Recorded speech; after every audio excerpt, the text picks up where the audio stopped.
គ្រាន់តែអូនញញឹមពីភូមិលោកស្របំប្រងក្តីស្រមៃបងពីបានឃើញក្តីសោករបងអង្គុយផឹកកាហ្វេបែបនិយាយរឿងនីតិម្នាក់ឯងវាណែណាផឹកកាហ្វេនិយាយរឿងទីម្នាក់ឯងឯងឈួតអាឃើញមកអញ្ចឹង Hello សួស្តីពុកម៉ែបងប្អូនទាំងអស់គ្នាបាទវិលត្រឡប់មកកាន់វីដេអូថ្មីទៀតហើយខ្ញុំបាទ Beekee Blogger ថ្ងៃនេះបាទចេញដំណើរដើរលេងទៀតហើយ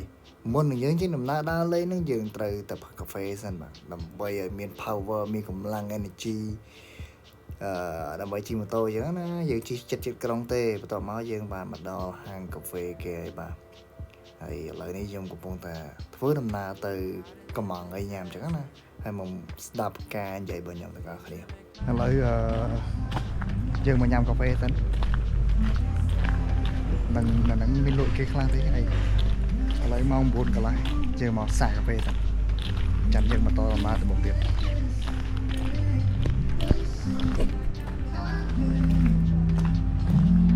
ឥឡូវនេះខ្ញុំបានដើរមកក្នុងហើយកំពុងតែរកកន្លែង order កាហ្វេញ៉ាំអញ្ចឹងណាហើយក៏ឃើញ six shoot 3នាក់បាទ shoot មែនតើអ្នកនេះខ្ញុំឲ្យគាត់ order មកទៅហើយខ្ញុំចាំ order តាមក្រោយហើយកំពុងតែរោមើលដែរណារោមើលចង់ញ៉ាំអីចឹងទៅហើយឃើញមានអីដែរចឹងទៅហើយខ្ញុំនេះក៏ទុកកាមេរ៉ាចោលចឹងណាដោយសារតែយើងស្រួលថតវាយើងម្ដងឲ្យ six shoot ហើយ six shoot ជួបមែនតើជាភាសាអូនពាក់តែ shoot មែនតើគួរឲ្យស្រឡាញ់ហើយម្ចាស់សម័យខ្លួនឃើញកំភ្លេច comment ផងជាស្រ័យដែលបានយកវីដេអូដាក់ចូលខាងក្នុង blog របស់ខ្ញុំដែរគ្រាន់តែអូនញញឹមពីភូមិលោកស្របំប្រងក្តីស្រមៃបងពីបានឃើញក្តីសោករបងអូ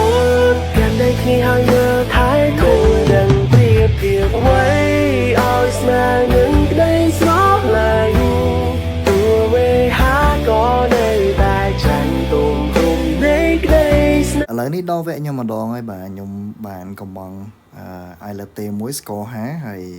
នឹងនំមួយដែរនំខ្ញុំមិនដឹងនំឈ្មោះអីដែរខ្ញុំកំងតែពីរហ្នឹងទេហើយមកមើលសកម្មភាពខ្ញុំបន្តទៀតហើយខ្ញុំធ្វើអីខ្លះបន្ទាប់ពីខ្ញុំ order ហើយឥឡូវនេះយើងមករកកន្លែងអង្គុយសិនបាទអង្គុយកន្លែងណាក៏បានដែរប៉ុន្តែខ្ញុំឃើញកន្លែងគេពេញអស់ហើយប៉ុន្តែនៅខាងក្រៅអត់ទាន់ពេញទេខ្ញុំក៏ទៅអង្គុយខាងក្រៅចឹងទៅហើយថតកាហ្វេថតអីគេកំពុងតែធ្វើហ្នឹងហើយក៏ឃើញសត្វព្រាបបាទស្អាតតាអីព្រាបហ្នឹងហើយព្រាបហ្នឹងឃើញព្រាបធំនៅខាងក្នុងហ្នឹងហើយខ្ញុំក៏ថតទៅបែបធម្មជាតិបែបស្រស់បំប្រងឯកោបស្រីហើយបន្ទាប់ពីថតព្រាបថតអីហើយឥឡូវនេះយើងរកប្លង់ឃើញហើយបាទប្លង់ស្អាតតាមែនទែនហើយខ្ញុំក៏អង្គុយផឹកកាហ្វេបាទបែបនិយាយរឿងនីតិម្នាក់ឯងវាណែណាផឹកកាហ្វេនិយាយរឿងទីម្នាក់ឯងលើណាខ្ញុំមើលរឿងមើលអីចឹងទៅហើយខ្ញុំក៏មើល map មើលអីដើម្បីរកកន្លែងថតកន្លែងប្លែកចឹងណាខ្ញុំអង្គុយប្រហែលជាបាន30 នាទីទេដោយសារតែខ្ញុំបញ្ញាប់ចេញទៅទៀតចឹងទៅខ្ញុំក៏អត់បាននៅយូរដែរអង្គុយប្រហែលជា30 នាទីក៏បន្តដំណើរទៅមុខទៀត 2,000 years later Even though we said words sharper than a sunburn I wish I could have told you act just like I know you move back to California with my head down low even though I still feel low Hello អ្នកទាំងអស់គ្នាបាទឥឡូវនេះមកដល់អង្គរហើយមកដល់ខំទ្វារខាងលិចបាទដល់ខាងខ្លោងទ្វារខាងលិចហើយយើងមកថតរូបសិនមកថតរូបមកថតវីដេអូលេងហើយទិដ្ឋភាពស្អាតមែនទែនហើយថ្ងៃនេះយើងបែប nature អញ្ចឹងណាដើរលេងបែបធម្មជាតិហើយយើងទៅរកមើលកន្លែងថ្មីទៀតនិយាយតែយើងរៀនដើរលេងមិនបានច្រើនទីទៅបាទ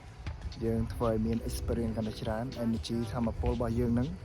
យើងហ៊ានដើរបានច្រើនទៅតែខ្ញុំឥឡូវដើរម្នាក់ឯងនិយាយទៅស្ទឹងតែគ្រប់ពេលវេលាហ្មងដោយសារតែពួកម៉ាខ្ញុំរវល់អស់ហើយអញ្ចឹងខ្ញុំអាចហៅគេមកបានទេអញ្ចឹងមានតែម្នាក់ឯងហើយយើងមានដងកាមេរ៉ាដងអីរបស់យើងត្រឹមត្រូវទៅ អូខេហើយសម្រាប់ការថត vlog ថតអីចឹងទៅហើយខ្ញុំចូលចិត្តថតម្នាក់ឯងខ្ញុំដើរលេងម្នាក់ឯងហើយនឹងតោខ្ញុំហើយនោះដងកាមេរ៉ារបស់ខ្ញុំឃើញអត់អ្នកគ្នានៅពេលដែលយើងដើរម្នាក់ឯងទៅវាធ្វើឲ្យយើងដឹងពីក្បាច់ថតអីខ្លះចឹងទៅហើយយើងមានជើងកាមេរ៉ាទៅហើយធ្វើយើងថតវីដេអូកាន់តែស្រួលទៀតហើយខ្ញុំសប្បាយមែនទេ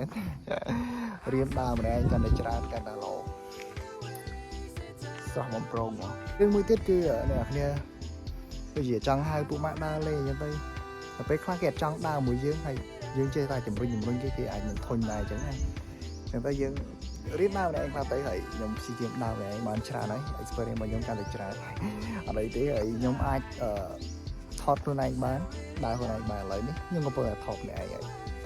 ហើយខ្ញុំមាន plan ជាច្រើនចេញទៅក្រៅខេត្តអីចឹងទៅប៉ុន្តែវាអត់ទាន់មានឱកាសខ្ញុំនឹងព្យាយាមធ្វើឲ្យបានច្រើនហើយសង្ឃឹមថាអ្នកនរគ្នានឹងពេញចិត្តនៅវីដេអូដែលខ្ញុំផលិតទៅហើយអ្នកនរគ្នាភ្លេច comment នៅខាងក្រោមផងហើយក៏ភ្លេចចុច subscribe ចុច like ផងហើយទៅ follow ក្នុង page ខ្ញុំមួយផងចឹង bye bye guys ជួបគ្នានៅវីដេអូក្រោយ